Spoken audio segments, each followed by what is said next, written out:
Law of Attraction 30 Day சீரீஸில் இன்னைக்கு டே 18 last வீடியோவில் நெகட்டிவ் டு பாசிட்டிவ்க்கு கன்வெர்ட் பண்ணுறதை பற்றி பார்த்தோம். கொஷின் பண்ண சொல்லியிருந்தேன். இப்போது நெகட்டிவ்லேருந்து பாசிட்டிவ் மைண்ட் செட்க்கு மாறுறதுக்கு ஒரு சூப்பர்பான உங்களுக்கு புரிகிற மாதிரி ஒரு எக்ஸ்பெரிமெண்ட் பண்ணலாமா? ஒரு டிரான்ஸ்பரண்டான கண்ணாடி டம்ளர் எடுத்துக்கோங்க. அதில் ஒரு ஹாஃப் டம்ளருக்கு பிளைன் வாட்டர் எடுத்துக்கோங்க. அதில் ஒரு டீஸ்பூன் நீங்கள் டிகாஷன் ஆட் பண்ணுறதா வச்சுப்போம். இப்போ அந்த டிரான்ஸ்பரண்ட் டம்ளர் தான் உங்களோட மைண்ட். பாசிட்டிவான ஒரு மைண்ட் செட் தான் அந்த பிளைன் வாட்டர். நம்ம ஃபர்ஸ்ட் குழந்தையா இருக்கப்போ அப்படி தான் இருந்தோம் இல்லையா?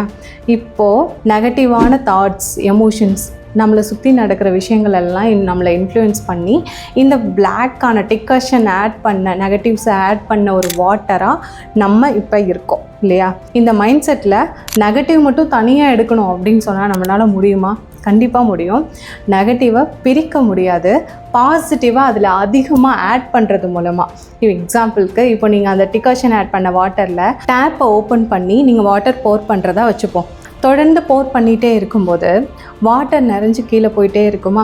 அப்போது நீங்கள் ப்ளைன் வாட்டர் போர் பண்ண சடனாக அந்த டம்ளரில் பார்த்தீங்கன்னா ஃபுல்லாக ப்ளைன் வாட்டர் உங்களுக்கு கிடைக்கும். ஸோ பாசிட்டிவான மைண்ட் செட் நீங்கள் எடுக்கிறதுக்கு ஃபஸ்ட் பாசிட்டிவாக அதிகமாக போர் பண்ணணும். அதுக்கு ஹெல்ப் பண்ணுறது தான் அஃபர்மேஷன்ஸ்.